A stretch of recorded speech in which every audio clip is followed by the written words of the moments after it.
Garde le rythme, on remue son cul pas mal. Brigitte plus vite, Corinne Seymour, très bien. On n'a pas peur de se tordre les reins, voilà.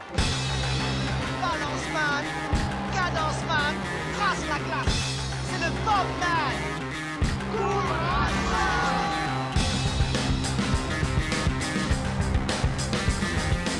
Et allez, bouge-toi le cul. Allez, va chercher, grouille-toi. Là! Mais ne courez pas comme des cons!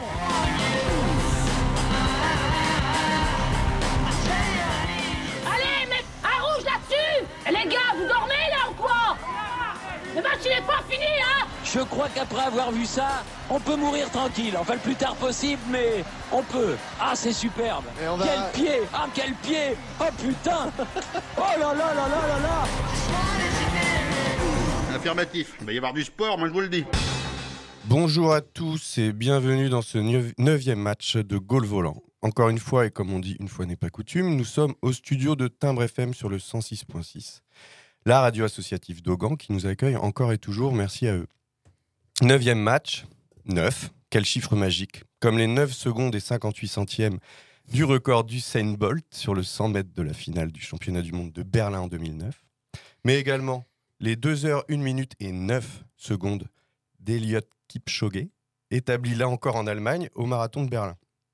Soit l'épreuve la plus courte et la plus explosive de l'athlétisme, et sûrement du sport en général, et l'épreuve la plus symbolique de l'endurance et du dépassement de soi. Les limites sont touchées du doigt dans ces deux épreuves. Les limites peuvent être autres qu'une histoire de temps. Ça peut être le poids en haltérophilie, la hauteur ou la longueur encore en athlétisme, l'âge peut être aussi une limite. Un handicap physique ou mental dans le handisport peut être une limite aussi.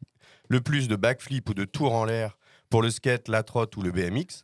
Le danger pour l'escalade, le surf, le ski freeride, entre autres. Alors pourquoi aller toucher ces limites ? Qu'est-ce qui pousse au fond les femmes, les hommes à aller chercher leurs limites ?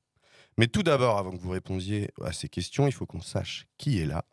Et donc, c'est la compo du jour. Qui c'est qui est là? Enfin, c'est le rendez-vous des glandules, là, ou quoi? Jolie brochette. Alors, pour commencer, celui que le patron d'Eurosport a rappelé pour le supplier de revenir quand il a entendu ce qu'il faisait sur Goal Volant, Mathieu, salut. Hop là, t'as pas de micro. Oui, bonjour tout le monde. Salut. Tu nous as concocté quelque chose, je crois. Moi, je vais essayer de vous distraire aujourd'hui avec Ok. un petit conseil culturel et puis une petite troisième mi-temps. Trop bien. Ensuite, celui à qui il ne faut pas dire temps illimité pour les chroniques, car sinon il faudrait réserver le studio pour 3 jours. Bienvenue, Jérémy. Salut. Une petite ou une grosse chronique aujourd'hui, Jérémy ? Ça dépend.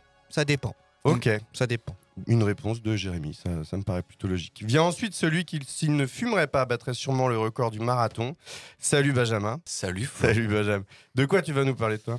Eh ben, moi, je vais vous parler de mes propres limites. Ok, intéressant. Il en a, donc. Oui. Peu, Je mais suis il en un a. homme. Celui qui, quand vous ne savez pas ce qu'il fait, vous pouvez être sûr qu'il est au sport. Salut Jérôme. Salut. Un tennis cet après-midi ? Non, bah non. Tu Malheureusement. vas nous parler de quoi ? Je vais essayer de répondre à la question, faut-il des limites pour faire un sport? Original. Ouais. Je crois que je suis dans le thème. Sport et limites. Alors, la première question de débat, je reviens à la question que j'ai posée tout à l'heure.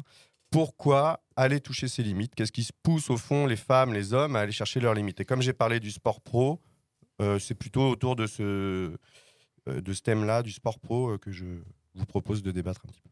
On ne doit pas parler de nous, quoi. Non, Non. on y reviendra plus tard dans l'émission. Ni de l'amateurisme. Ni de l'amateurisme, pour le coup. D'accord. Non, bah dans le sport pro, moi j'ai envie de dire que ça fait partie du boulot en fait déjà. Ouais. Faut bien c'est être un peu payé, pour ça qu'ils bordel. sont payés, voilà, hein, pour se dépasser un petit peu. Mais donc ça me paraît normal et tout à fait normal de vouloir dépasser ses limites quand on est un sportif de haut niveau. On veut toujours aller chercher plus loin. Alors du coup, je faisais un peu l'introduction sur les limites de chaque sport et non pas de chaque personne. Par exemple, tu vois, tu peux être un champion de 100 mètres et gagner les championnats du monde ou les JO sans aller chercher la limite du sport, du 100 mètres. Ah, alors c'est dommage qu'Alban soit pas là, parce qu'il aurait dit les Grecs anciens, notamment. Non mais je finis quand même mon propos. Vas-y. Ils n'avaient pas de chronomètre par exemple pour mesurer la performance.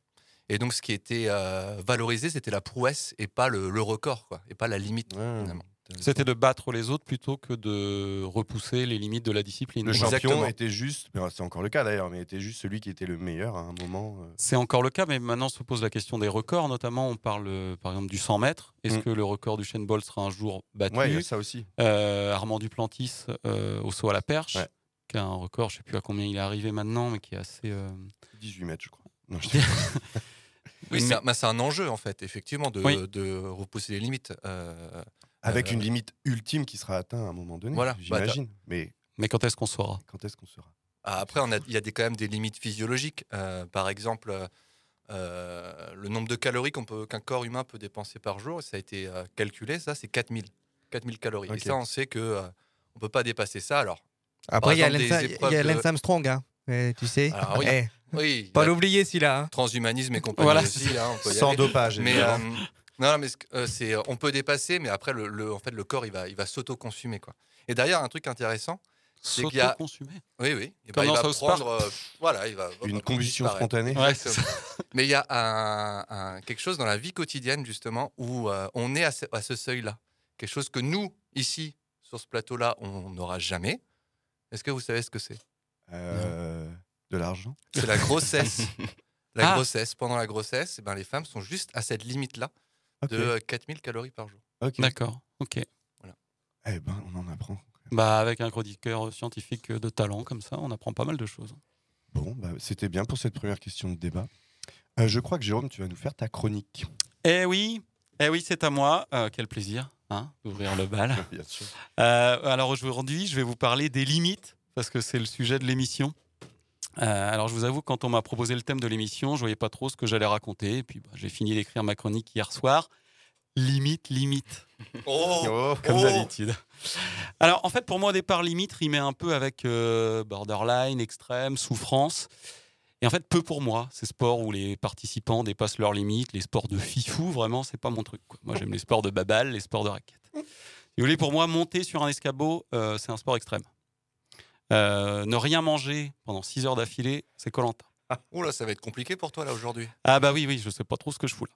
Mais en fait, je me suis rendu compte que les limites font partie de tous les sports que je regarde, pratique. En effet, pour chaque sport, un cadre s'applique.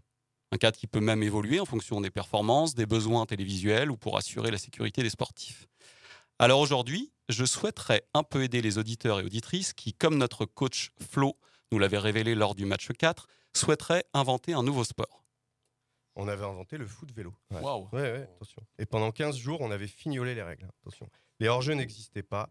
Il y avait un joueur qui faisait office de goal en vélo, mais qui était évidemment un goal. Oh, voilà. Voilà. Bouclé. Bonne vanne. Superbe. Avait-on le droit de bloquer la balle avec une partie du corps et d'avancer en même temps? Pouvait-on poser le pied par terre? Je me rappelle plus de chaque règle, mais avoir l'impression d'inventer un sport était très excitant. Alors, c'est pas tout à fait complet cette histoire.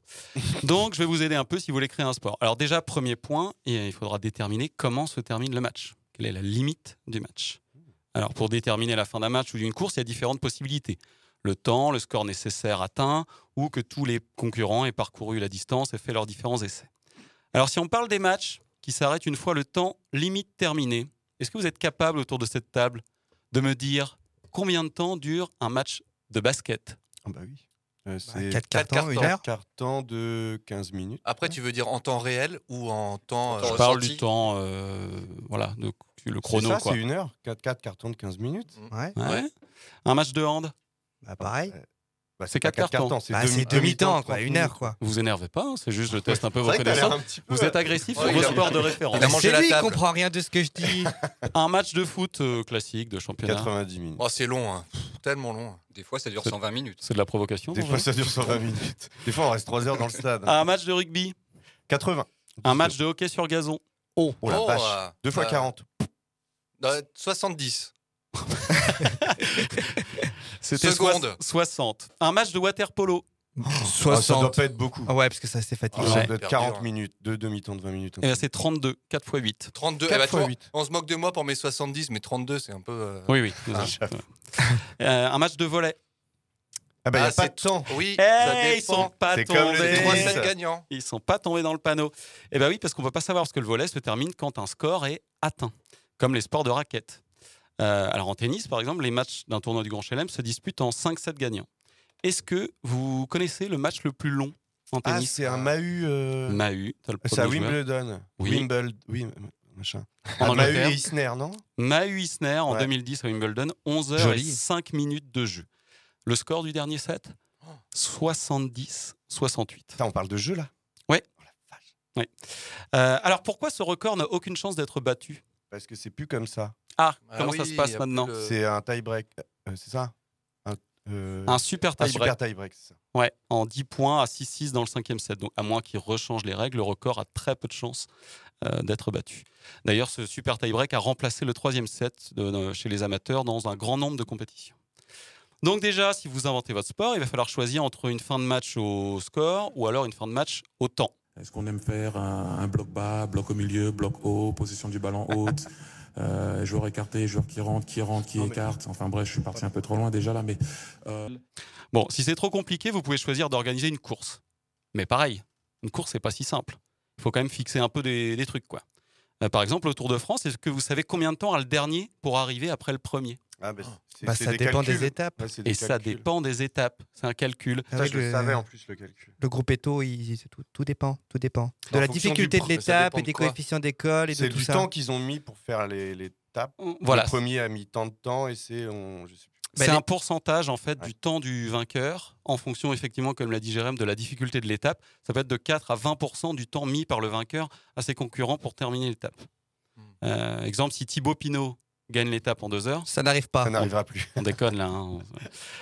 Alors que les commissaires ont déterminé qu'ils attribuaient un délai de 10% aux autres coureurs, ils devront tous finir l'étape en 2 heures et 12 minutes. Les 12 minutes correspondant aux 10% du temps qu'a mis Pinot.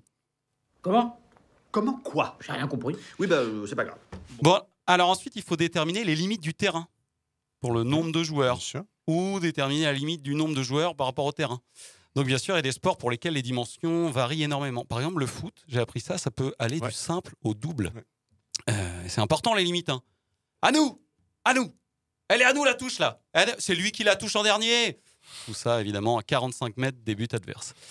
Alors sinon, juste, je me permets de faire passer un message aux architectes qui nous écoutent, et je sais qu'ils sont nombreux. Si un jour on vous confie la construction d'un gymnase au sein duquel on imagine que certaines personnes s'adonneront à la pratique du tennis, comment vous expliquer? Le terrain tracé avec juste 1 mètre autour, ça ne suffit pas. Le terrain, c'est l'endroit où la balle doit rebondir. Le joueur, il a besoin de recul. À votre avis, combien de recul a besoin le joueur de tennis? 7 mètres. Plus. 5. Un bon 10 mètres, moi, je pense. Alors, c'est 5,50 minimum, même si j'ai fait des matchs où il n'y avait pas du tout ça. Et c'est 6 mètres 10 préconisé par la Fédération française de tennis. Bon, alors si vous tentez de créer un sport collectif, je vous conseille de faire différents tests et de réajuster les limites du terrain en fonction de comment ça se passe. Après, il faudra encore limiter de nouvelles choses. L'utilisation du ballon par les joueurs, si c'est un ballon. Parce que ça, c'est pas non plus obligé. Il peut être rond, il peut être ovale, ça peut être une balle, un volant, un frisbee, une branche, une chèvre, un artichaut, ou rien peut-être. Limiter son utilisation à la main, aux pieds, aux cuisses, au dos, aux gencives. Est-ce que vous commencez à entrevoir l'idée d'un sport où on marque des points en se servant de ses gencives pour envoyer un artichaut dans un coin? Il faut aussi délimiter la zone où on peut marquer un point, un but, un panier. Bien. Ensuite, il faudra aussi poser peut-être d'autres limites pour éviter des dérives. Au basket, on ne peut pas aller dans la raquette plus de 3 secondes pour éviter qu'un joueur ne campe devant le panier. Au foot, c'est la règle du hors-jeu qui empêche le camping. Alors, je vous propose un petit exercice radiophonique. Qui se sent capable d'expliquer la règle du hors-jeu? Bon, c'est facile. Alors, vas-y, Flo. C'est le dernier passeur. Je sais pas. Et voilà. Non, au moment où quelqu'un fait une passe en attaque, au départ du ballon. Au départ du ballon, de son pied, il ne faut pas que celui à qui il fait la passe soit entre le dernier défenseur et le gardien. Et tu peux expliquer celle du rugby maintenant? Le hors-jeu rugby? Le hors-jeu rugby, il est hyper complexe. Alors, t'es pas tout à fait dans le vrai. En fait, il faut qu'il y ait 2 défenseurs entre lui et... C'est-à-dire que si le gardien est sorti de sa zone, il faudra qu'il y ait 2 défenseurs entre lui. Il y a des situations cheloues des fois avec cette... Il y a eu 2-3... Mais pas mal, hein, je trouve. Est-ce que je peux avoir une précision? Parce que je suis pas sûr de tout comprendre quand il y a des histoires de parties communes. C'est-à-dire que le joueur n'est pas complètement devant ou complètement derrière, mais il y a des parties du corps qui sont sur la même ligne. Oui. Et parfois il y a hors-jeu, parfois il n'y a pas hors-jeu. Moi, je ne maîtrise pas hyper bien. C'est les épaules, je crois. Ok. Il me semble que c'est les épaules. Non, apparemment, on me fait signe que non en régie. On me fait signe que non. Bien, on se renseignera, on fera une spéciale en jeu. Alors, il y a des ambitions dans certains sports, c'est aussi pour limiter les risques pour la santé. Le rugby est en train de changer. En 2006, un plaquage a été interdit. Est-ce que vous savez de quel plaquage il s'agit ? De cathédrale. Oui, exactement, qui consiste à saisir son adversaire et lui planter la tête dans la pelouse, finalement. Ah bah oui. Il y a la cuillère, un geste qui consiste à enlever le pied d'appui d'un adversaire qui court avec la main pour qu'il se pète bien la gueule. Autorisé ou interdite ? Au rugby ? Ouais. Ah non, c'est autorisé. Ça. Ah, j'ai entendu les deux. Ah, interdit. C'est validé, ça. Bien sûr, c'est autorisé. Autorisé chez les pros, mais interdit chez les jeunes et les amateurs. Au foot, vraiment des bourrins. Au foot, en Angleterre, les têtes ne sont plus autorisées chez les jeunes de moins de... C'est vrai. 12 ans, je crois, non ? Exactement, 12 ans. Mesure pour limiter les risques de problèmes neurodégénératifs chez les footballeurs. Après ça, moi, je vois pas trop où est le problème, parce que moi, j'ai commencé le foot très jeune, j'avais plutôt un bon jeu de tête et j'ai jamais constaté... On l'a perdu. J'ai jamais constaté de dégâts particuliers. Ouais. Bref, limiter, créer un sport, c'est limiter. Après, dans un second temps, si vous avez du succès, il faudra peut-être limiter l'usage de certaines substances, limiter l'usage de certains équipements, du nombre de participants, pour préserver la sécurité, le spectacle, la compétitivité, l'équité, l'éthique. Bon, après, sinon, vous pouvez aussi décider de faire n'importe quoi. Soit on recalcule les points, soit on compte, soit on divise par 6, soit on jette les bouts de bois de 15 pouces, ça c'est quand on joue avec les bouts de bois, soit on se couche, soit on joue sans atout. Et après, il y a les appels. Plus 1, plus 2, attrape-oiseau, rigodon ou chante Scooby. Voilà. C'était ma chronique et je crois qu'il aurait fallu que je limite ma chronique. J'ai mis trop de temps. Merci, Jérôme.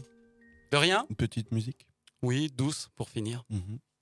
Je crois que tu as vraiment une musique à envoyer. Ah non, ah si, oui, c'est vrai. Alors merci, c'est pas Jérôme. moi qui l'ai prévu. On va s'écouter un petit Jack White, If I Die Tomorrow. Wow.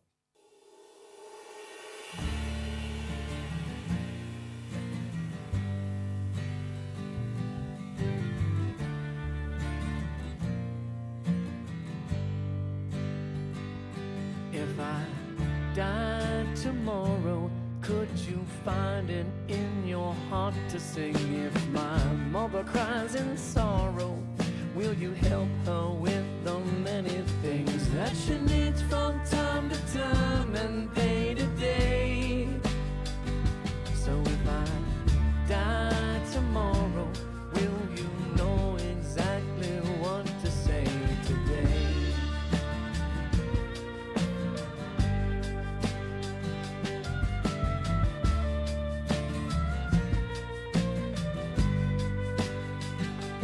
She won't mind the trouble, she's been through it all before. I know she'll say, make it a double of her lemon drink, and before you know, she'll be laughing about the times and those old days. So if I die tomorrow, promise you can walk away okay, okay.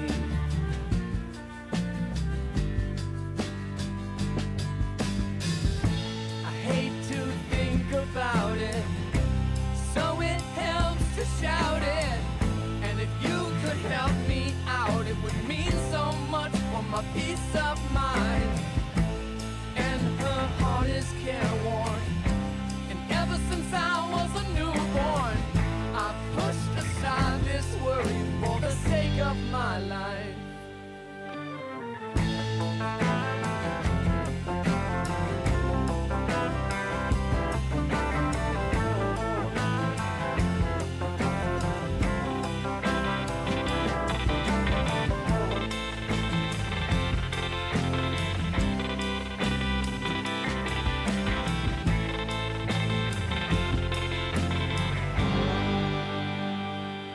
If I die tomorrow, will you let me know I left in peace? I begged and I borrowed everybody's love, and they gave for free. And I wish that I could give it back to them. So if I die tomorrow, will you give them all the love they lent to me?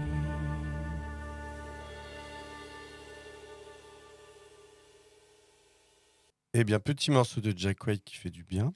Et on a notre Mathieu qui est venu à la table avec nous et qui va nous faire un petit conseil Q. Le conseil culturel de Gaulle Volant. Le conseil Q. Culturel.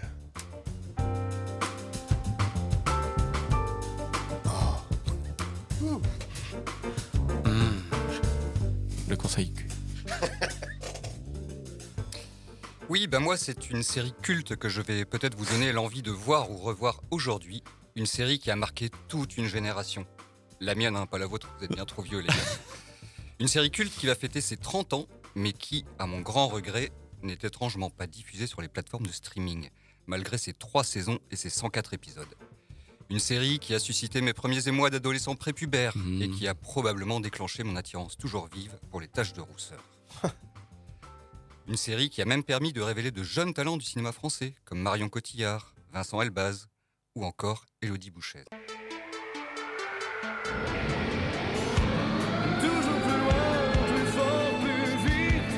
C'est mythique.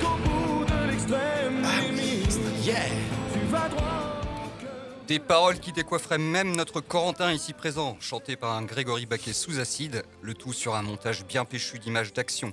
Imaginez donc, des VTT qui dévalent la pente, un athlète qui sautille sur un trampoline, du sky-surfing de jolies blondes qui escaladent une falaise dans un body mauve fluo, un deltaplane qui frôle une voiture, des corps dénudés sous le soleil de la Côte d'Azur. Vous l'avez reconnu, c'est le générique d'Extrême Limite, la série d'action et de sport lancée en 1994 sur TF1. Elle suit le quotidien de beaux et jeunes adultes, membres de l'Académie du sport extrême. Après avoir subi des épreuves de sélection toutes plus difficiles les unes que les autres, ils et elles ont l'honneur d'intégrer cette école de champions. Dans le site idyllique du Cap Esterel sur la Côte d'Azur, ils vont alors pouvoir exercer toutes sortes de disciplines extrêmes comme la varap, la planche à voile, le 4x4, le parachutisme, le ski nautique, le VTT. Dans chaque épisode, un défi sportif leur est lancé. Et pour le relever, ils doivent se surpasser physiquement et mentalement. Affronter de nombreux dangers, des pépins physiques, des sabotages, des crises de confiance ou encore toutes les pressions psychologiques inhérentes à la pratique d'un sport de haut niveau. Le tout sur fond d'amourette, parce que bon, c'est quand même ça le nerf de la guerre. Un vrai festival d'action donc. Enfin ça, c'est sur le papier. Parce que bon, faut être honnête, tout dans Extrême Limite fait pitié. La série nous ramène au bon vieux temps où on n'avait pas encore conscience en France qu'il était possible de faire des séries ambitieuses et de qualité. On est à la fin des années Club Dorothée et AB Productions. Et à cette époque, il faut le dire, la série télé ne sert qu'à remplir la grille horaire des chaînes. Et ce, d'autant plus que le gouvernement Rocard vient de pondre le fameux décret TASCA, qui impose des quotas de production et de diffusion d'œuvres françaises aux heures de grande écoute. Ah. Ce qui fait qu'on se retrouve à l'époque avec la diffusion en fin d'après-midi de séries destinées aux ados du style Hélène et les garçons, Le miel et les abeilles, Seconde B.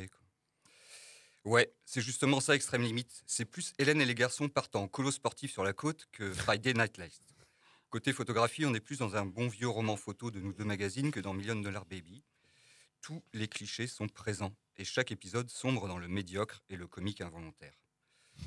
D'abord à cause du scénario, enfin si on peut appeler ça comme ça, d'une pauvreté déconcertante reposant sur des personnages ultra stéréotypés. La blonde ambitieuse, le beau gosse torturé, le comique de la bande, le directeur de l'école bienveillant mais sévère. Les titres d'épisodes en donnent une idée et reflètent bien la platitude et le sexisme latent. Une affaire d'homme, patronne d'un jour, instinct maternel. Cathy fait sa crise. Cela, malgré l'épisode 29 de la saison 2, intitulé « L'Académie en rose et bleu », où le sponsor de l'Académie préfère voir ses couleurs défendues par Mathieu, oui, il s'appelle Mathieu, plutôt que par Juliette, bien qu'elle soit plus performante. Il pense que la moto, c'est un sport d'homme. Il voudrait donner une image plus virile à SpaceX. Non mais il se croit au Moyen-Âge, ce regard. Je vais aller voir 2 minutes ce macho, il va changer d'idée. C'est inadmissible, c'est du racisme. De la misogynie tout au plus. C'est un homme. Alors la bafouée Juliette commence à militer pour la cause des femmes avec sa copine Paloma qui milite jusque dans sa chambre. Qu'est-ce que tu fous là? Bah, j'enlève mes chaussures. J'ai l'intention de me coucher dans 5 minutes. À ton avis, je suis là pour faire une partie d'échecs? Eh ben je crois que t'as pas tout compris là. Ici c'est ma chambre, mon lit et j'y dors seule. Attends, l'avantage des scènes de ménage, c'est qu'on peut se réconcilier sur l'oreiller. Excuse-moi. Je n'ai pas envie de faire l'amour avec un mec qui méprise les femmes. Désolée de blesser ton amour-propre, mais j'ai pas du tout envie de toi. Allez! D'accord. Alors, tu fais la grève de l'amour par solidarité, et je te connais. Tu tiendras pas longtemps. C'est ça. Tu peux toujours rêver, ça t'aidera à dormir. Mais oui. Ouais, vous avez bien reconnu. La petite musique. Le bagou et le talent de la grande Astrid Veillon, révélé par cette série, et qui quittera plus jamais les écrans après d'ailleurs. Cet épisode est à l'image de la série, et les acteurs qui ne sont déjà pas aidés par leur charisme subostracé doivent en plus se démerder avec des dialogues écrits par ChatGPT.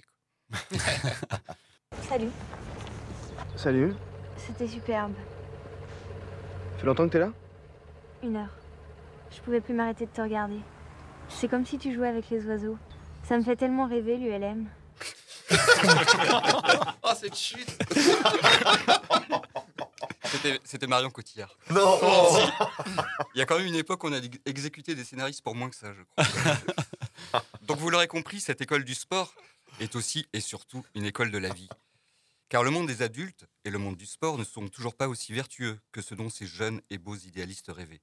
Ils vont tous apprendre comment encaisser les échecs ou savourer les succès sans nuire à la cohésion du groupe.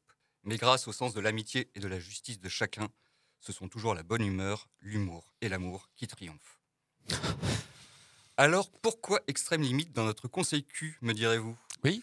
Ben ouais. Pourquoi? D'abord, il fallait bien que je colle un peu au thème de l'émission. Moi, contrairement à certains. Sinon, après, on se fait engueuler par le coach. Oh non. Et ensuite, pour donner surtout un conseil culturel, non pas à vous, chers auditeurs et auditrices, mais plutôt aux producteurs et diffuseurs. Le sport et les séries sont 2 grosses passions françaises et se partagent la plus grosse part des audiences. Comment expliquer alors qu'aucune série sportive digne de ce nom ne soit produite en France?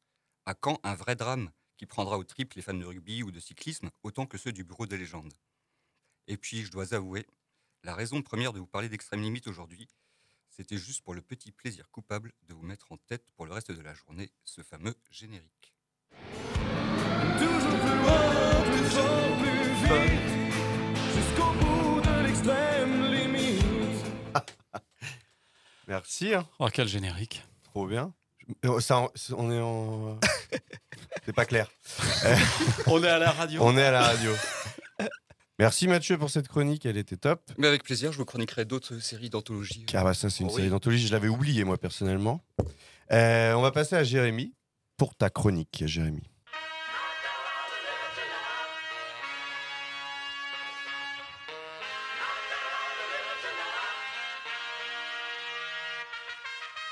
Bonjour à toutes et bonjour à tous.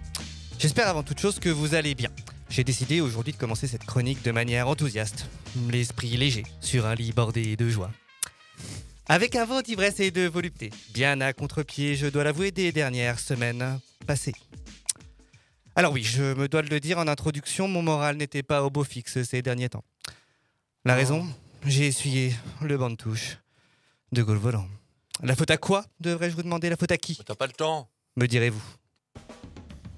Disons-le sans détour ni méprise, j'ai fait les frais d'un mercato abordé avec une once de légèreté. Allez, disons un brin de suffisance dans un contexte de concurrence pure et parfaite duquel finalement seuls les plus aiguisés ne parviennent à s'extraire sans mal. Et paf, j'ai perdu ma place. La situation était simple. Finalement, comme dirait l'autre, c'est pété! Non, je n'ai rien su faire. J'avais dit à gauche, Pignon. Et donc? Bah, en tout cas, ils t'ont pas loupé. Je sais pas si c'est un cheval ou une truie, là. T'as vu ta tronche ou quoi? Je veux bien éplucher le lapin, mais pas les carottes. Ça fait 3 fois qu'il est mort, ton chien. Je ne connais pas la moitié d'entre vous autant que je le voudrais, mais j'aime moins de la moitié d'entre vous à moitié moins que vous de le méritez. C'est pas bon, c'est normal, c'est de l'huile. D'où Jésus? C'est quoi ces putains de bestioles? Où est Heinrich von Simmel? Et pose ce transistor. Je sais pas moi où il est, Heinrich von Simmel. J'ai que Schubert sous la main, là. Ok, vas-y. Bon, je me suis retrouvé là, seul. Tout en bas du Ventoux avec mon VTT sous-gonflé. Au niveau du faux plat à la con après le virage 23. Trop peu dégagé pour admirer la vue, mais bien assez pour suer comme un phoque. Suinter tout mon corps. Être en nage. Attention, crescendo de poésie. Avoir l'arrêt comme une gouttière. C'est pas de moi, et c'est pas gratuit, c'est Marc Madio, le directeur sportif de la FDJ. Transpirer, ça c'est l'agence touriste comme une pute dans une église. Avoir la piscine municipale sous les cuisses. Bref, j'étais au plus mal. J'avais laissé filer Benjamin et Giroud dans l'échappée. Plus jamais je ne les reverrai. Giroud, putain. Puis Benjamin. Et puis me voilà donc, ce joli samedi de février, revigoré par l'énergie collective, positive et sans limite de mes compagnons de route du jour. L'idée aujourd'hui, même si ça transpirait pas l'évidence au début, c'est de se poser la question suivante. Est-il possible, est-il souhaitable de passer les limites dans le sport? Avec un sous-titre, juste parce que j'aime bien les sous-titres. Faut-il oser, les limites, tout court?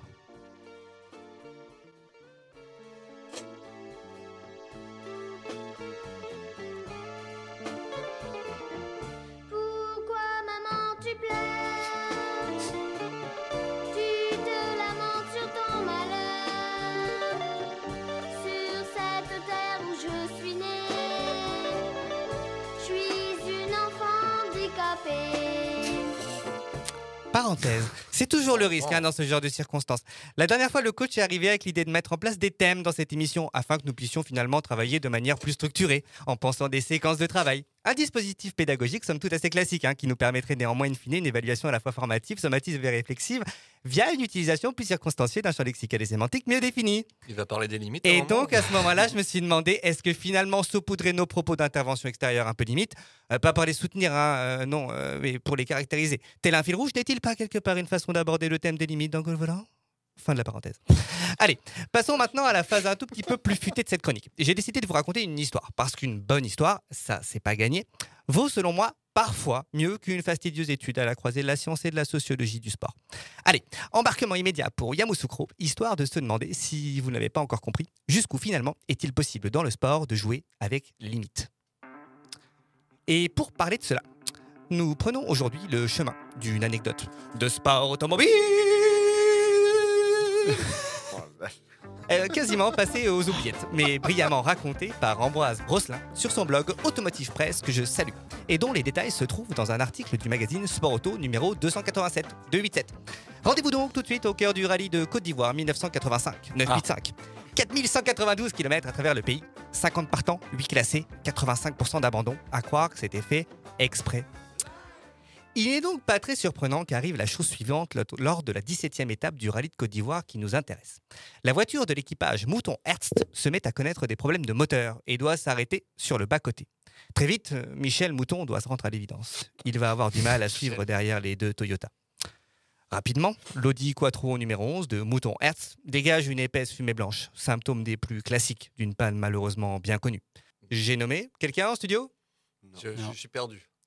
Une le joint de culasse. Oui, le joint de culasse. Les limites du joint de culasse. Voilà. Bon, bref, les techniciens allemands savent faire alors pour tenter de réparer le moteur. Voilà. C'est ce moment que j'ai choisi pour citer André, dit Dédé, garagiste à Gerbévillers dans le 54, qui, bien conscient de mes lacunes en mécanique, s'était un jour affairé à côté de ma 205 GR rutilante de 1985, afin de m'expliquer les impondérables pour faire fonctionner un moteur. Alors oui, attention, imitation, mais comme d'une part, vous ne connaissez pas ce monsieur, et d'autre part que ce monsieur n'a probablement pas de connexion Internet stable, c'est bien pratique. Donc reprenons. Que faut-il pour faire fonctionner un moteur ? Tu vois, mon petit, un moteur, pour que ça marche, c'est comme un homme, il lui faut de l'huile, puis il lui faut de l'eau. Je savais pas qu'il était en studio. Jamais à capter, fin de l'histoire, on y retourne.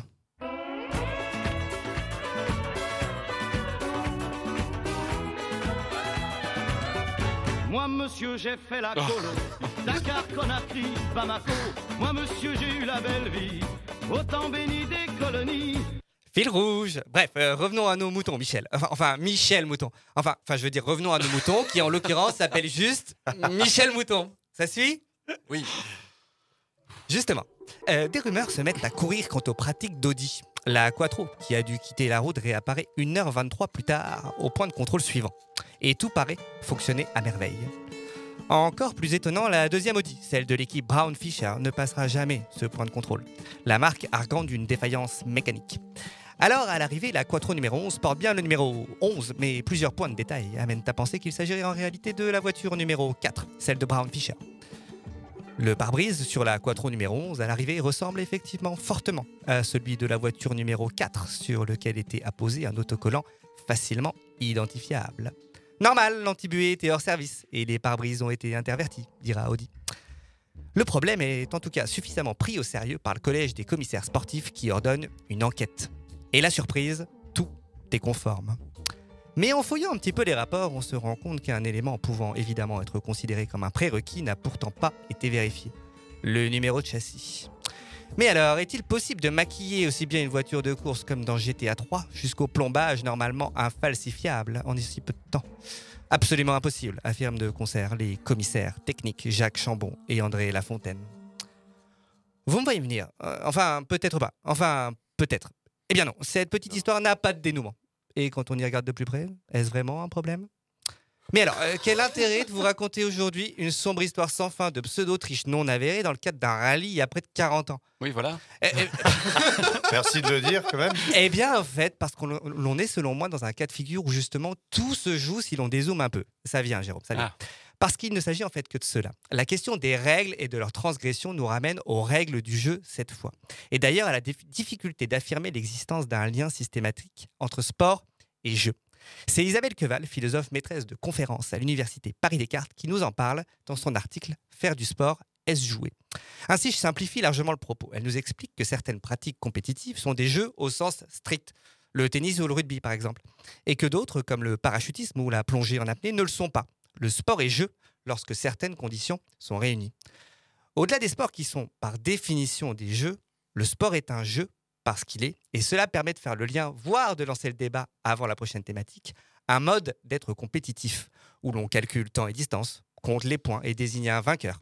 Quand ce n'est pas, et le détail qui arrive est selon moi essentiel, auprès de soi seul que le défi est lancé. Il l'est aussi parce que situé dans un espace-temps précis du champ social, dans un environnement bien spécifique, avec des périodicités régulières, selon des règles acceptées et autonomes. Prenons un exemple simple. GG et Caris, appelons-le Jérôme, et GG et Booba, appelons-le Jérémy, fan inconditionnel de MMA, souhaitent depuis toujours s'affronter dans le combat du siècle.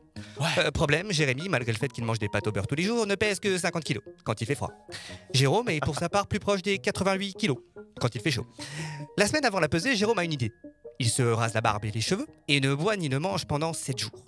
Il atteint ainsi, la veille du combat, 52 kilos, permettant alors de concourir dans la même catégorie. GG Caris fracasse GG Booba, ne se privant pas néanmoins de ce goinfré de kebab dès le lendemain, frôlant le quintal dès le mardi suivant. Triste vie. Citons alors à cet instant George Orwell qui nous dit « Le sport c'est la guerre, les fusils en moins ». Puis Sniper qui nous disent avec justesse « Il n'y a pas de mérite, holo, holo, holo, oh, oh ». Ce que je veux dire, c'est que c'est bien le détournement de la règle sportive qui nous intéresse, puisque c'est son interprétation inédite qui pose la question de ce qui fait la frontière, la limite entre une tricherie et un progrès. Et comme souvent, ce qui est facteur de progrès dans le sport de haut niveau finalement a souvent été jugé limite à un moment donné. Bref, finalement, quand on a dit tout ça, on n'a pas dit grand-chose. Mais j'étais très heureux de vous raconter cette histoire, certes un peu noyée dans un tout petit océan de divagation. Allez, sur ce, je vous quitte avec au-dessus de mon esprit la douce odeur de la savane ivoirienne, mêlée au parfum, disons, de l'huile d'olive ou de moteur, que j'avalerai bientôt, histoire d'être en pleine forme. Et oui, il faut toujours écouter Dédé et le directeur du rallye de Côte d'Ivoire, qui nous rappelle de manière un peu limite que là-bas, si tu vois passer un cafard avec la queue en l'air, méfie-toi, c'est un scorpion. Allez, tchuss. Try, baby, try to trust in my love again. I will do that. I will do that.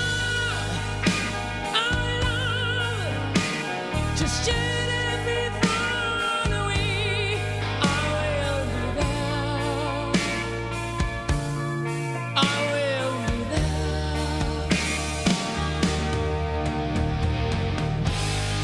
If we go again, all the way from the start,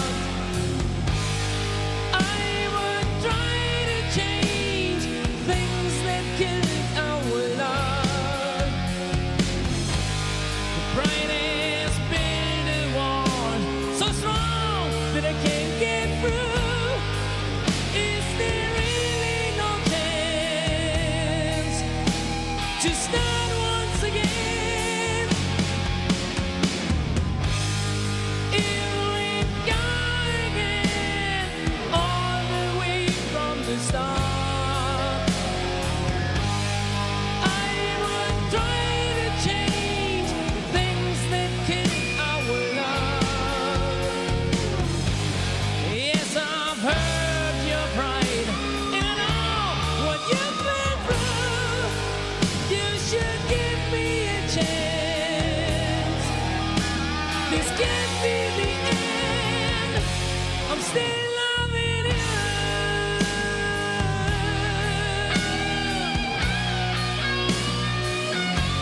I'm still loving you.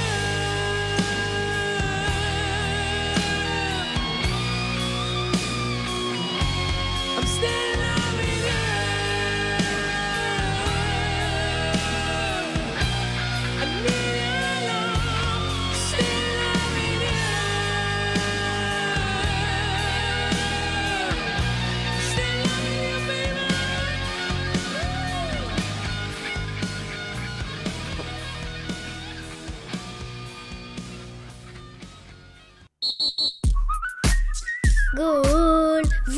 l'émission de sport de Timbre FM, en balade aux diffusions sur toutes vos plateformes préférées. Eh ben, merci Jérémy de nous avoir envoyé ce petit Still Loving You de Scorpion. Et merci pour ta chronique. Alors, est-ce qu'on peut encore appeler ça une chronique ? Non. Est-ce qu'il ne faudrait pas trouver un autre nom ? On va peut-être rappeler le thème de l'émission aussi. Le thème de l'émission. Le principe de la radio, sinon, aussi, tout simplement. Oh, ça balance. C'est des petits ovnis, c'est très sympa. Vraiment, ça aère le. Oui, ça vient le propos. d'ailleurs. C'est vrai. Ça vient d'ailleurs. On est sur quelque part d'autre. Avec plaisir. Benjamin, tu vas nous faire ta chronique. Oui, maintenant. oui, j'y vais. Je vais parler des limites. Hein. Je reprécise quand même. Donc, ouais, dans une pratique sportive, lors d'un effort, la question que je me suis posée, elle est simple. C'est comment sait-on qu'on a atteint ses limites et comment faire pour les dépasser ? Je veux dire, les limites d'un terrain de sport, pour la plupart, elles sont bien marquées. Hein. Tu franchis la ligne blanche et là, tu es en dehors des limites du terrain. Mais quand tu cours, par exemple, il n'y a pas de coup de sifflet pour te dire hop, hop, hop, hop, hop, tu t'arrêtes là. Non. Bon, après, vous allez me dire, oui, mais tu le sens dans ton corps, t'en peux plus, t'es à bout de souffle, t'as la tête qui tourne. Certes, mais ce moment précis, là, où tu te dis, ça y est, j'y suis, c'est ma limite, il est quand même très flou, quoi. Il peut durer, il peut passer, il peut diminuer. Alors, pour vous, j'ai mouillé le maillot afin d'avoir une réponse claire à ma question. J'ai mis au point un protocole scientifique d'une redoutable efficacité. Je me suis rendu sur la piste d'athlée avec un plan. Je cours rapidement, j'accélère, j'augmente ma vitesse et je finis à fond. Et pendant cet effort continu, j'ai envoyé notre reporter Jérôme voir ce qu'il se passait dans mon corps. Comment ? C'est très simple là encore. Grâce à un dispositif de miniaturisation. Jérôme a navigué en toute sécurité dans mon corps. Ne vous en faites pas, chères auditrices et auditeurs. On a enregistré tout ça et puis je vous propose d'écouter. Bah oui.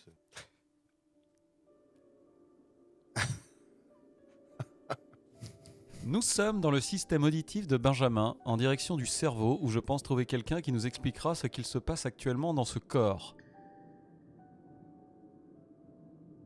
Bonjour. Bonjour Jérôme. Ah bah, vous me connaissez ? Bien sûr. C'est bizarre, j'ai l'impression de parler à Benjamin. Est-ce vraiment si étrange ? Après tout, je suis l'architecte de ce corps et le siège de son âme. Vous êtes donc le chef d'orchestre ici. J'imagine qu'il se passe beaucoup de choses en ce moment, dans les muscles, le cœur ou les poumons.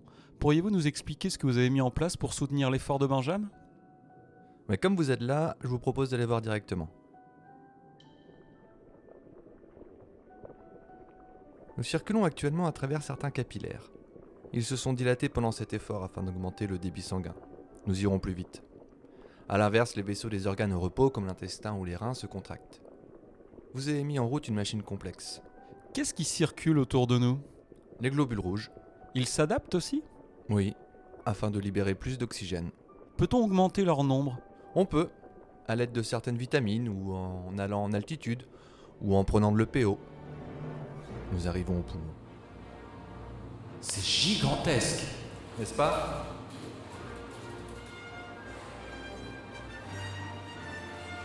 Les muscles intercostaux se soulèvent et la cage thoracique augmente de volume. En ce moment, les poumons ventilent 130 litres d'air par minute, l'équivalent d'une baignoire. Waouh, quelle machine, Benjamin ! Non, pas tant finalement. Pour une personne normale un peu entraînée, ça varie entre 80 et 150. Pour les sportifs de haut niveau, ça va jusqu'à 250. Ça serait ça la limite alors ? C'en est une, oui. Comment peut-il faire pour la dépasser ? L'entraînement. Peu importe l'effort, si on ne les entraîne pas, les poumons ne pourront pas fournir davantage. Et qu'est-ce qui a besoin de tant d'oxygène ? Oh, vous connaissez déjà la réponse. Venez, suivez-moi.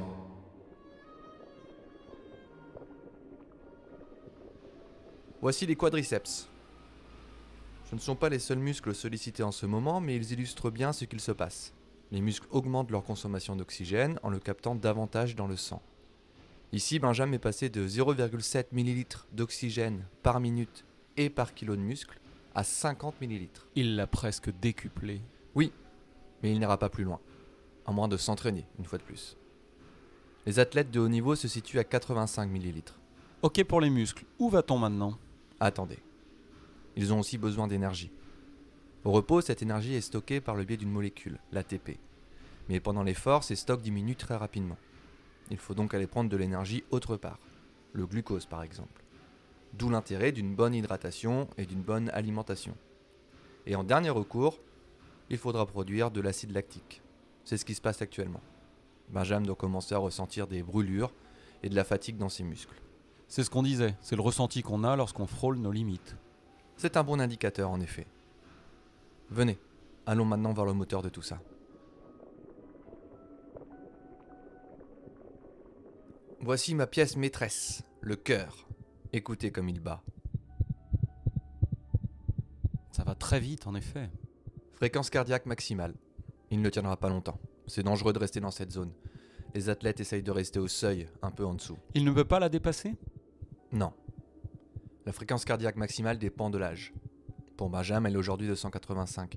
Mais elle descendra au fil du temps, c'est inéluctable. Mais le cœur est un muscle. Avec l'entraînement, il se développe, non ? Oui. Avec l'entraînement, ses contractions seront plus puissantes et il utilisera lui aussi l'énergie plus efficacement. Actuellement, il envoie 28 litres de sang par minute, mais il n'atteindra jamais les 36 litres d'un athlète de haut niveau. La fréquence cardiaque maximale ne pourra pas être améliorée. Toutes les limites ne peuvent pas être dépassées. Venez, j'ai une dernière chose à vous montrer avant qu'il ne craque.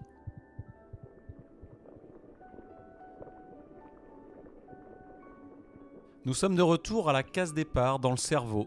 Que s'y passe-t-il ? Tout ce que vous avez vu pendant votre voyage, c'est moi qui le mets en mouvement. Et ça ne se fait pas tout seul. Le corps n'a pas forcément envie de souffrir. Et lorsqu'il souffre beaucoup, lorsqu'il donne le maximum comme en ce moment, il faut l'encourager, le motiver. Comment faites-vous ? J'active le circuit de la récompense. Le circuit de la récompense ? La dopamine, entre autres. Aimez-vous le chocolat, Jérôme ? Oui. Quand vous mangez du chocolat, vous éprouvez du plaisir. Votre corps libère cette hormone, la dopamine, qui vous pousse à reproduire l'action qui vous a procuré tant de plaisir. Et vous remangez du chocolat. Pour Benjamin, le chocolat, c'est la course. On l'aide à tenir, à supporter l'effort. Eh bien, merci pour toutes ces explications sur les limites. Des limites existent, certains peuvent être repoussés avec l'entraînement, d'autres non. Et le corps peut produire certaines substances pour se dépasser et tenir. En résumé, c'est à peu près ça, oui. Mais vouloir atteindre, voire dépasser ses limites, n'a pas que du bon. Comme vous l'avez constaté, elles sont souvent régies par des lois naturelles, comme le vieillissement. Si j'avais un conseil à donner à vos auditeurs et auditrices, ce serait le suivant. Chacun et chacune a ses limites. Vous savez que vous allez mourir un jour, mais l'important ce n'est pas à quel moment, mais ce que vous ferez du temps qu'il vous est imparti. L'essentiel ce n'est pas la destination, mais le voyage. On ne peut pas éternellement dépasser ses limites. On peut s'en approcher en s'entraînant, mais gardez toujours en tête le plaisir, les petites prouesses. Une fois que vous connaissez vos limites, vous devez apprendre à les gérer et à faire au mieux avec ce que vous avez. Connais-toi toi-même. Merci encore, bon courage pour gérer la fin de l'effort et la récupération. C'était Jérôme pour Golf Volant dans le corps de Benjamin.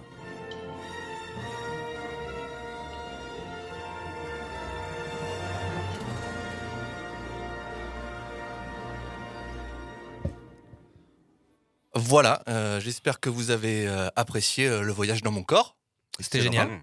J'ai testé un nouveau format avec sérieux et réalisme, n'est-ce pas? J'espère que ça vous a plu en tout cas.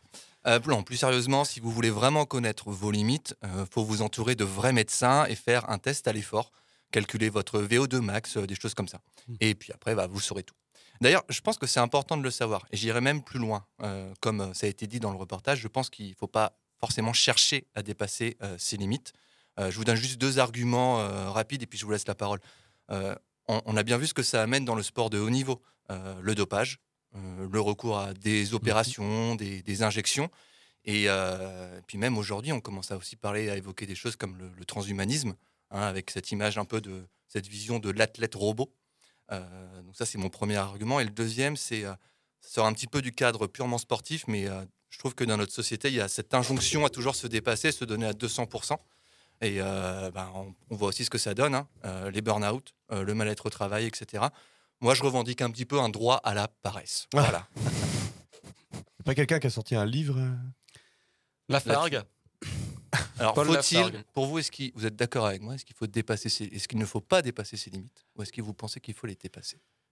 Alors, moi, je suis assez d'accord avec toi. Je trouve qu'il y a quelque chose sur les limites ou sur ce que les gens doivent faire, que ce soit dans leur travail, leur vie personnelle, où il y a une injonction à réussir, une injonction à l'intensité. Effectivement, moi, je revendique aussi ce droit à...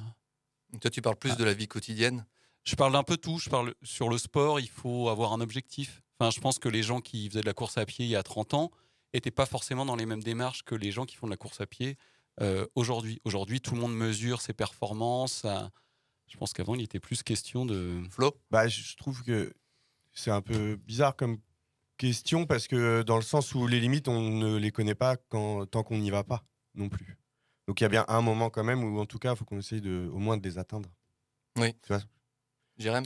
Non, je veux revenir sur ce que disait, j'allais dire coach Jérôme, mais c'est plus vraiment coach là aujourd'hui. Pas aujourd'hui. Non, moi je suis plus sur la notion d'objectif. Alors on reviendra peut-être sur cette question dans l'émission prochaine éventuellement. Je suis pas certain que tout le monde fasse du sport avec des objectifs. En tout cas, moi j'en fais sans objectif. Et je pense que j'aurais du mal à le faire avec des objectifs. Cela dit, sur les limites, je pense c'est un avis perso, mais je suis pas certain qu'il s'agisse de les dépasser, mais plutôt de savoir où elles sont. Voilà, pour moi c'est ça qui est important, savoir où elles sont placées. Ça veut pas forcément dire aller au-delà ou s'en rapprocher, mais savoir. Mais par exemple, il y a beaucoup de... Enfin, moi je parle pour la course à pied parce que moi je pratique un petit peu et il y a beaucoup de personnes qui par exemple vont se dire tiens, le marathon je l'ai fait en 4 heures. Je vais essayer de faire mieux. Là, en ce moment, c'est ma limite. Je vais essayer de faire 3h30, par exemple. Est-ce que, pour vous, ça vous semble normal ou est-ce que on peut se contenter aussi ? Non, 4 heures, c'est très bien. Ouais, c'est aussi une histoire de conditions physiques et tout, j'imagine. Il y a des fois, on reprend à courir et puis ça fait un an qu'on n'a pas couru, on a pris un peu de poids, etc. Et du coup, la limite, là, elle est très basse. Et puis, oui, comme tu dis, petit à petit, on va augmenter ses limites. Oui, mais au-delà de ça, est-ce que tout le monde va forcément viser les 3h30 au lieu des 4h ? Moi, je pense que ça dépend vraiment des gens. Des histoires de performance aussi. Jérôme ? Ouais, et puis psychologiquement, je pense qu'il y a aussi des limites qu'on se pose à soi. Enfin, je sais pas, oui, bien sûr. Sur la course à pied, par exemple, quelqu'un qui a prévu de faire le marathon en 4 heures, peut-être pour certains, c'est voilà, j'ai rempli mon objectif, j'ai couru un marathon, j'ai fait moins de 4 heures, c'est super. Je pense qu'il y a tous un peu des négociations qu'on mène avec nous-mêmes sur d'entrée de jeu, ça je pense que je ne suis pas capable, alors que peut-être avec un entraînement, on est capable de certaines choses qu'on se refuse. Donc finalement, ça serait plutôt fixer les objectifs et pas forcément aller chercher justement ces limites et les dépasser. C'est bien. Merci pour ce débat, messieurs. Maintenant, on va passer à la 3e mi-temps. Quel est le moment que le sportif attend ? C'est la 3e mi-temps. Quel est le moment que le sportif attend ? C'est la 3e mi-temps.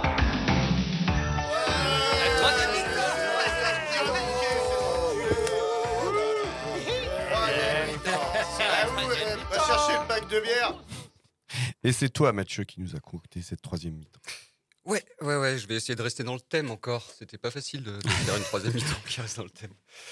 Vous le savez, la récente polémique au sujet de Noël Le Graët, avec ses propos à l'égard de notre zizou national, ont suscité un véritable tollé. Les réactions ont été nombreuses et la FFF a pour une fois vite réagi avec la mise en retrait du dirigeant. Pourtant, parfois, des propos nettement plus répréhensibles sont proférés sans que rien ne se passe. Je vais donc vous proposer un petit quiz sur des propos de sportifs ou sur le sport. Et vous devrez me dire si c'est limite, car ça a été sanctionné ou condamné, ou alors si ça passe crème. C'est-à-dire que tout le monde s'en fout. On commence avec Philippe Candeloro, commentateur des Jeux Olympiques de Sotchi en 2014 pour France Télévisions à propos d'une patineuse artistique canadienne. Beaucoup de charme, hein, Valentina. Un petit peu comme Monica Bellucci. Peut-être un petit peu moins de poitrine, mais bon. En tous les cas, moi, je connais plus d'un anaconda qui aimerait bien venir l'embêter un petit peu, cette jeune Cléopâtre canadienne. Alors, limite ou ça Alors, passe c'était crème en quelle année ? 2014. Moi, ça passe crème. Non, je crois que c'était. Je crois qu'ils avaient été emmerdés avec Montfort cette année-là, non ? Alors, est-ce qu'ils avaient été emmerdés par France Télévisions ou juste il y avait eu un petit buzz, quoi. Ouais. Bon, il y avait eu le bol de riz aussi, là. Oui, je crois qu'il y avait eu plus. Elle a bien mérité son bol de riz. Non, mais en fait, ça passe crème. Il y a juste le CSA, le Conseil supérieur de l'audiovisuel, qui a adressé une mise en garde à France Télévisions. Ah oui, 94, hein, faut... Non, 2014. Ah, 2014. Ouais. C'est terrible. Mais on comprend ta confusion. Allez, on enchaîne avec un autre médaillé olympique, le judoka David Douillet, dans son livre L'âme du conquérant en 98. Dis Jérôme, tu nous fais l'imitation, apparemment tu fais ça bien depuis quelques émissions. Bah, pour moi, une femme qui se bat au judo ou dans une autre discipline, c'est pas quelque chose de naturel, de valorisant. Pour l'équilibre des enfants, je pense que la femme est mieux au foyer. Oui, Je suis misogyne. Mais tous les hommes le sont, sauf les tapettes.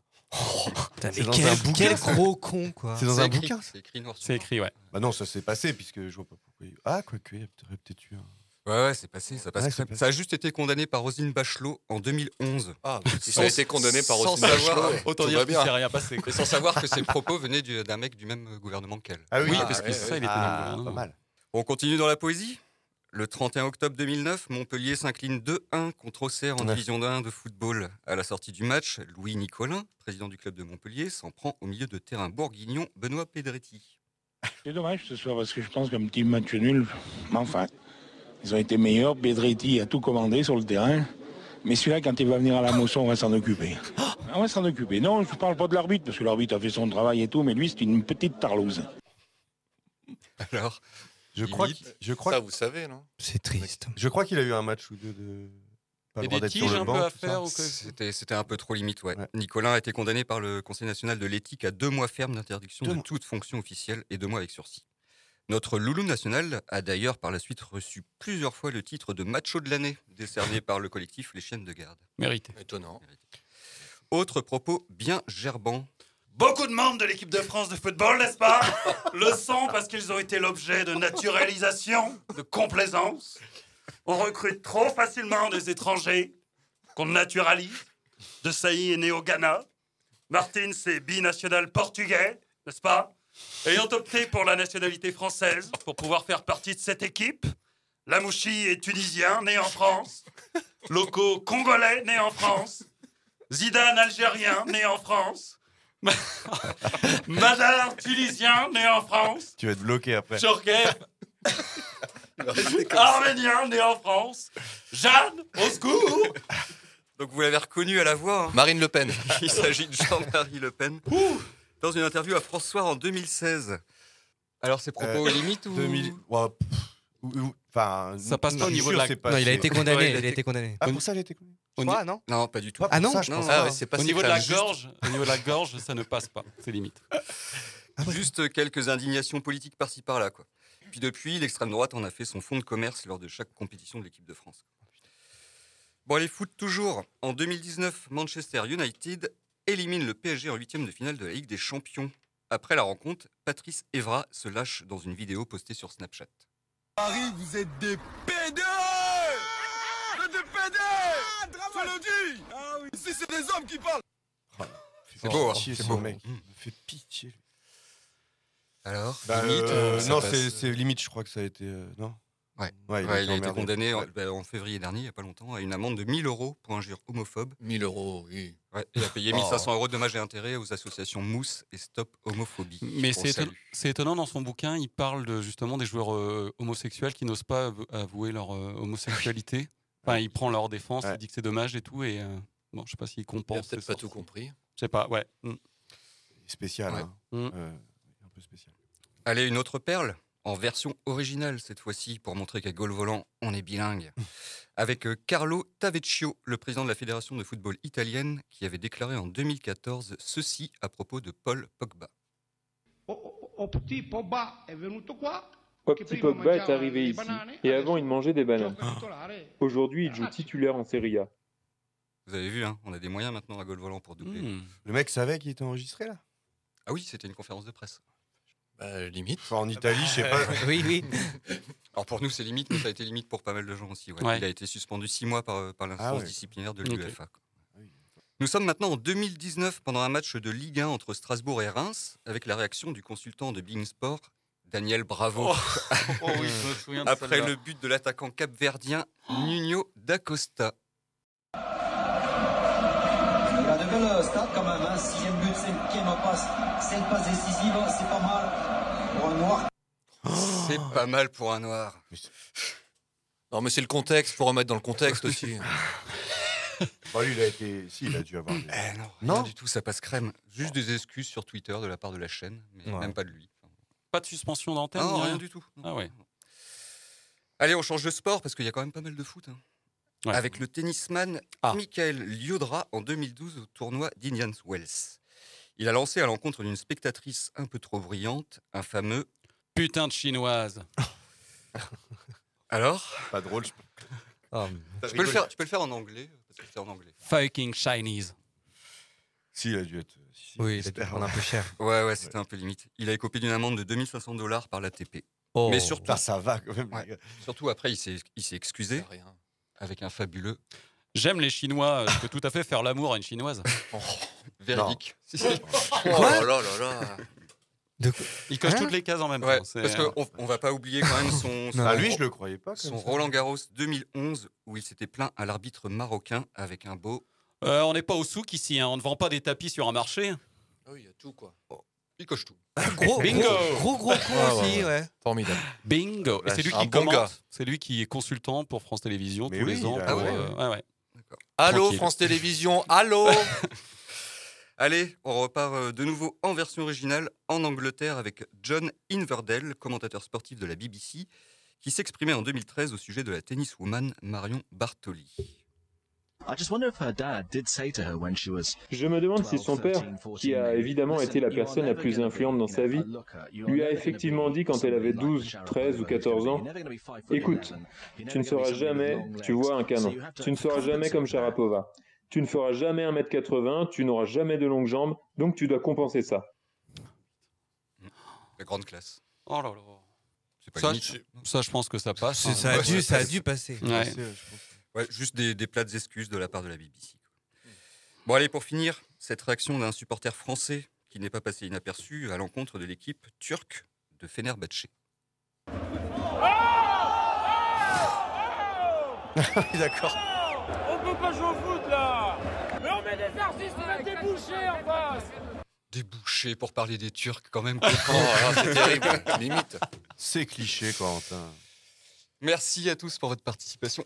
Eh ben, Mathieu. c'est réjouissant en tout cas de finir. Oui, j'ai vomi, moi. Sur toutes ces... Ouais, il y a du vomi partout dans le studio là. C'est compliqué. Eh ben, merci beaucoup. On a atteint la fin de cette émission, de cette laborieuse émission. Bon, je crois qu'on a abordé. C'était quoi le thème aujourd'hui ? C'est les limites. Ouais, c'était très limite. On a abordé toutes les facettes, je trouve, Ouais, des tous limites. les Ça, sens c'était de bien nos quand même. limites. Ouais. Et ben, merci à tous. Merci à nos deux techniciens qui faisaient des allers-retours, Benjamin et Mathieu. Chapeau. Et merci à tout le monde qui était en plateau et Julien au chrono. Allez, à plus tard. Bisous, bisous. Bisous. Ciao. Garde le rythme, on remue son cul pas mal. Brigitte plus vite, Corinne Seymour, très bien. On n'a pas peur de se tordre les reins, voilà. Balance man, cadence man, trace la glace. C'est le Bob man.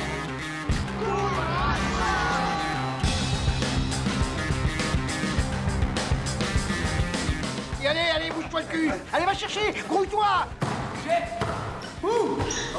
Là. Mais ne courez pas comme des cons.